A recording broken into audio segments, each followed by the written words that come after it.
Hi all, welcome to reel talks with Akhila. Sumathi Valavu Sree Gokulam മൂവീസിന്റെയും Waterman ഫിലിംസിന്റെയും ബാനറിൽ അഭിലാഷ് പിള്ള കഥ എഴുതി വിഷ്ണു ശശിശങ്കർ സംവിധാനം ചെയ്തെത്തിയിരിക്കുന്ന സിനിമയാണ് സുമതി വളവ്. മാളികപ്പുറം മൂവിയുടെ തന്നെ സെയിം ക്രൂ ആണ് ഇതിന്റെയും. അതുകൊണ്ട് തന്നെ ആ സിനിമയിൽ നമ്മൾ കണ്ട കുറെ പേരെ ഈ സിനിമയിൽ നമുക്ക് കാണാൻ സാധിക്കുന്നുണ്ട്. അർജുന അശോകനാണ് പ്രധാന കഥാപാത്രം അവതരിപ്പിച്ചിരിക്കുന്നതെങ്കിലും ഒരുപാട് കഥാപാത്രങ്ങൾ ഈ സിനിമയിൽ വന്നു പോകുന്നുണ്ട്. ചെറുതും വലുതും അല്ലെങ്കിൽ നമ്മൾ കണ്ടിട്ടുള്ളതും കണ്ടിട്ടില്ലാത്തതുമായ ഒരുപാട് കഥാപാത്രങ്ങളുള്ള ഒരു സിനിമയാണിത്. ഒരു ഗ്രാമത്തിന്റെ കഥയൊക്കെ പറഞ്ഞു പോകുന്നത് കൊണ്ട് തന്നെ ആയിരിക്കാം അതിൽ ഓരോരുത്തർക്കും ചെറുതെങ്കിലും ആയിട്ടുള്ള ഒരു സ്പേസ് സിനിമയിൽ കൊടുത്തിട്ടുണ്ട്. മറ്റു പ്രധാന വേഷങ്ങൾ ചെയ്തിരിക്കുന്നത് ഗോകുൽ സുരേഷ്, ശ്രാവൺ മുകേഷ്, സൈജു കുറുപ്പ്, അതുപോലെ സിദ്ധാർത്ഥ് ഭരതൻ, ബാലു വർഗീസ്, അങ്ങനെ ഒരു നീണ്ട നിര തന്നെയാണ് ഈ സിനിമയിലുള്ളത്. ശിവതയുണ്ട് ഇതില്, ഗോപിക അനിൽ, മാളവിക മനോജാണ് ഇതിൽ നായികയായിട്ട് എത്തുന്നത്. അതുപോലെ മാളികപ്പുറത്തിൽ നമ്മൾ കണ്ട രണ്ട് പിള്ളേര്, അവരും ഈ സിനിമയിൽ അവർക്കും നല്ലൊരു റോളുണ്ട്. അങ്ങനെ വന്നവർക്കെല്ലാം ഏകദേശം ഒരു ചെറിയ ക്യാരക്ടർ ആണെന്നുണ്ടെങ്കിൽ പോലും ഒരു ഡയലോഗ് പറയാനോ അല്ലെന്നുണ്ടെങ്കിൽ സ്ക്രീൻ പ്രസൻസ് ഉള്ളതോ ആയിട്ടുള്ള ക്യാരക്ടേഴ്സ് തന്നെയാണ് എല്ലാവർക്കും കിട്ടിയിരിക്കുന്നത്. പെർഫോമൻസ് വൈസ് നോക്കുകയാണെന്നുണ്ടെങ്കിൽ എല്ലാവരും അത്യാവശ്യം നല്ലോണം തന്നെ സിനിമയിൽ ചെയ്തിട്ടുണ്ട്. ഭയങ്കര ഒരു എക്സ്ട്രീം പെർഫോമൻസ് ഡെലിവറി ചെയ്യേണ്ട സിറ്റുവേഷൻസ് ഒന്നും ഈ സിനിമയിൽ ഉണ്ടായിരുന്നില്ല. എങ്കിലും കിട്ടിയ റോളുകൾ എല്ലാവരും ഭംഗിയായിട്ട് തന്നെ ചെയ്തിട്ടുണ്ടെന്നാണ് എനിക്ക് തോന്നിയത്. ഗോകുൽ സുരേഷിന്റെ ക്യാരക്ടർ എനിക്ക് ഭയങ്കര ഇഷ്ടമായി.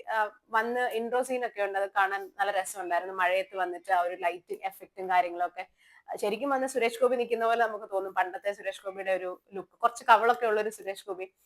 എനിക്ക് ഗോകുലിന്റെ റോള് നല്ല രസമായിട്ട് തോന്നി.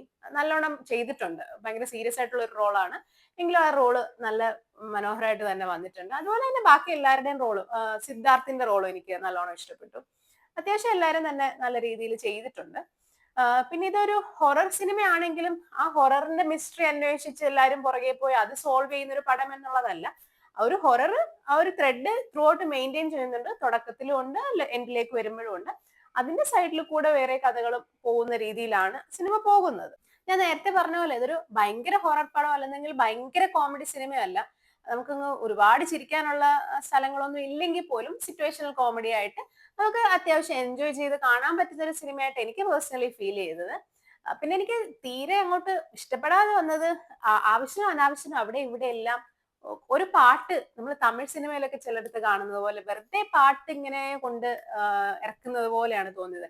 ഇപ്പൊ എന്തിനാണ് ഒരു പാട്ട്, ഇപ്പൊ ഒരു പാട്ട് ആവരുതേ എന്ന് തോന്നുന്ന പോലെ എനിക്ക് കുറെ സിറ്റുവേഷൻസ് ഒക്കെ തോന്നി. അത് ശരിക്കും ഒരു കുറവായിട്ടാണ് എനിക്ക് ഫീൽ ചെയ്തത്.